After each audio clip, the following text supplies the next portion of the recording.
Hello, नमस्कार, जय हिंद, वंदे मातरम। दोस्तों, मैं आशुतोष आपके अपने YouTube channel JMD exam crack पर आप सभी का बहुत बहुत स्वागत करता हूं। जैसा कि आप सभी जानते हैं, हम आज आपके लिए महत्वपूर्ण प्रश्नों की श्रृंखला लेकर हाजिर हुए हैं।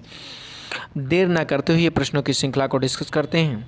पहला प्रश्न है, भारतीय संविधान के किस संविधान संशोधन द्वारा प्रस्तावना में दो शब्द समाजवादी और धर्मनिरपेक्ष शब्द जोड़े गए?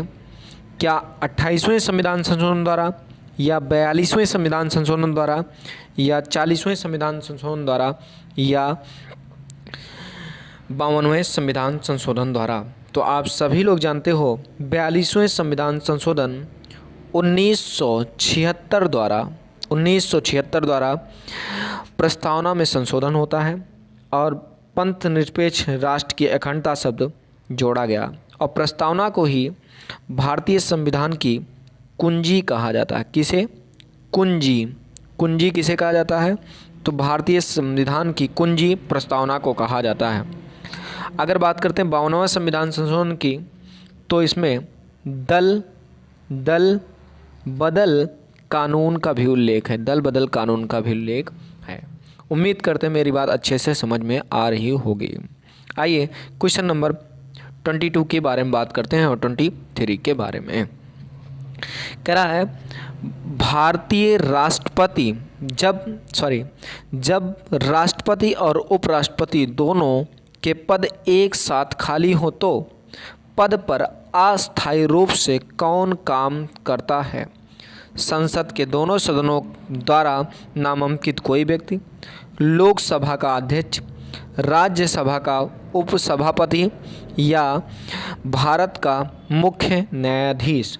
तो आप सभी लोग जानते हैं, जो आकस्मिक निधि होती है, यह अनुच्छेद 70 में उल्लेख है। अनुच्छेद 70 में इसका उल्लेख है। इस स्थिति में, तो इस स्थिति में अनुच्छेद 70 में यह प्रावधान है कि राष्ट्रपति उपराष्ट्रपति दोनों के ना होने पर तो क्या किया जाता है? दोनों के ना होने पर की दशा में ये होता है, भारत का मुख्य न्यायाधीश इसका देखभाल करता है। उम्मीद करते मेरी बात अच्छे से क्लियर हो रही होगी। कह रहा है, नीति आयोग है क्या कानूनी निकाय, क्या सलाहकारी समिति, या एक मंत्रालय, या स्वायत्त निकाय? तो आप सभी लोग जानते हो, नीति आयोग एक क्या है? नीति आयोग एक क्या है? नीति आयोग एक क्या है? सलाहकारी समिति है। क्या है? सलाहकारी समिति है। बात करते हैं, नीति आयोग का गठन 1 जनवरी 2015 को हुआ था। कब हुआ था? 2015 को प्रस्ताव किया गया था, ये हुआ था। आइए अगले प्रश्न की बात करते हैं, क्वेश्चन नंबर 24 के बारे में और समझने का प्रयास करते हैं। 24 नंबर क्वेश्चन क्या कहता है, समझते हैं। आइए, प्रश्न क्या है? पीत ज्वार, ध्यान दीजिएगा, पीत ज्वार, ध्यान दीजिएगा। कह रहा, पीत ज्वार संचरित किया जाता है क्या एडिस द्वारा, या एनाफीलिया द्वारा, या घरेलू मक्खी द्वारा, या क्यूलेक्स द्वारा? तो आप सभी लोग जानते हो कि किस मच्छर के द्वारा किया जाता है पीत ज्वार? तो एडिस डिस्ट्रिक्ट द्वारा किया जाता है। जिस्ट द्वारा किया जाता है। आइए अगले प्रश्न की बात करते हैं।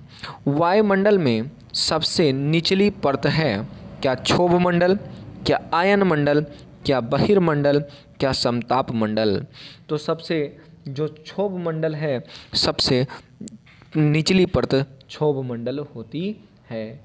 बात करते हैं, और मौसम संबंधी जितनी भी घटनाएं होती हैं, सारी की सारी क्षोभ मंडल में होती हैं। आइए क्वेश्चन नंबर 26 के बारे में बात करते हैं। 26 और 27 के बारे में और समझने का प्रयास करते हैं, और 26 और 27 के बारे में कह रहा है। क्वेश्चन है 26 नंबर, कह रहा है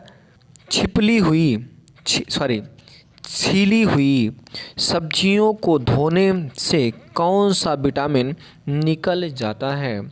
छीली हुई सब्जियों को धोने से कौन सा विटामिन निकल जाता है? तो आप सभी लोग जानते हो छीली हुई सब्जियों को धोने से विटामिन कौन सा निकल जाता है? क्या विटामिन ए, क्या विटामिन सी, क्या विटामिन डी, क्या विटामिन ई? तो आप सभी लोग जानते हो विटामिन सी छीली हुई सब्जियों को धोने से निकल जाता है।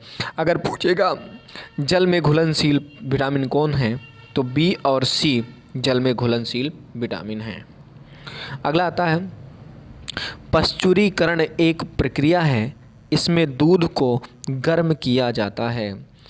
किस पर गर्म किया जाता है? क्या 60 सेल्सियस पर 10 मिनट, 63 सेल्सियस पर 20 मिनट, 63 सेल्सियस पर 30 मिनट या 72 सेल्सियस पर 50 मिनट? तो आप सभी लोग जानते हो किस पर गर्म किया जाता है? तो ये 63 सेल्सियस पर 20 मिनट गर्म किया जाता है। बी आंसर इसका सटीक है। अगले प्रश्न की बात करते हैं, क्वेश्चन नंबर 28 के बारे में। कह रहा है भारत में राष्ट्रीय आय की गणना निम्न में से किस संस्था द्वारा की जाती है? क्या केंद्रीय सांख्यिकी संगठन द्वारा, या केंद्रीय सांख्यिकी आयोग द्वारा, या नीति आयोग द्वारा, या श्रमिक ब्यूरो द्वारा? तो आप सभी लोग जानते हो किसके द्वारा की जाती है? तो केंद्रीय सांख्यिकी संगठन द्वारा किया जाता है। अगला प्रश्न है सीसा का सबसे महत्वपूर्ण अयस्क है? क्या गैलिना, क्या मैग्नेट, क्या पायरोलुसाइड या सिडेराइट? तो आप सभी लोग जानते हो सीसा का प्रमुख अयस्क गैलिना है। क्या है? गैलिना है। आइए क्वेश्चन नंबर अगले की बात करते हैं और समझने का प्रयास करते हैं।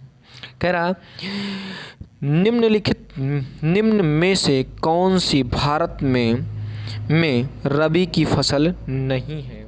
कौन सी भारत में रबी की फसल नहीं है? क्या आलू, क्या जौ, क्या मटर, क्या मक्का? तो आप सभी लोग जानते हो कौन सी रबी की फसल नहीं है?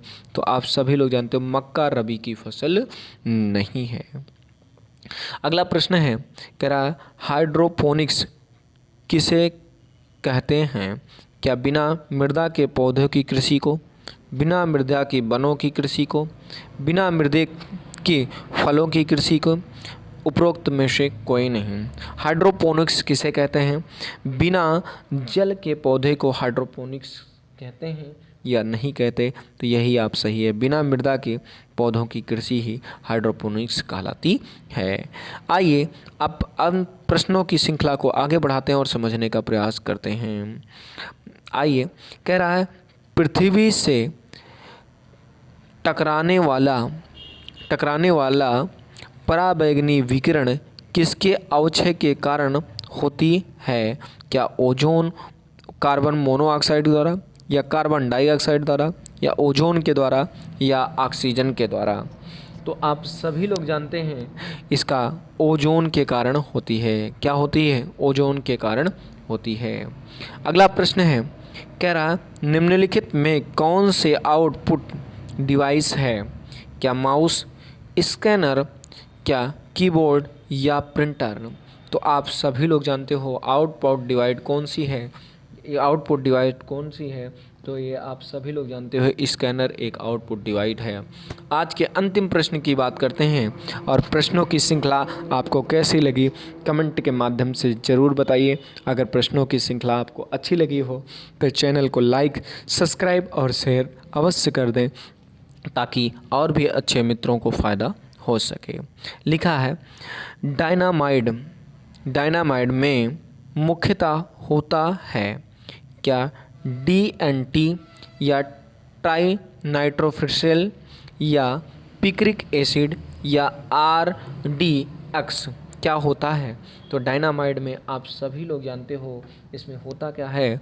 तो होता है डायनामाइड्स में क्या होता है? तो आप सभी का जवाब है डायनामाइड्स में क्या होता है? ट्राइनोफिस्राल होता है। अगला प्रश्न कैसे लगे आपको कमेंट करके माध्यम से ज़रूर बताइएगा। अगर प्रश्नों की श्रृंखला आपको अच्छी लगी तो चैनल को लाइक सब्सक्राइब करना मत भूलिएगा। मिलते हैं नेक्स्ट वीडियो में, तब तक के लिए जय हिंद, वंदे मातरम दोस्तों।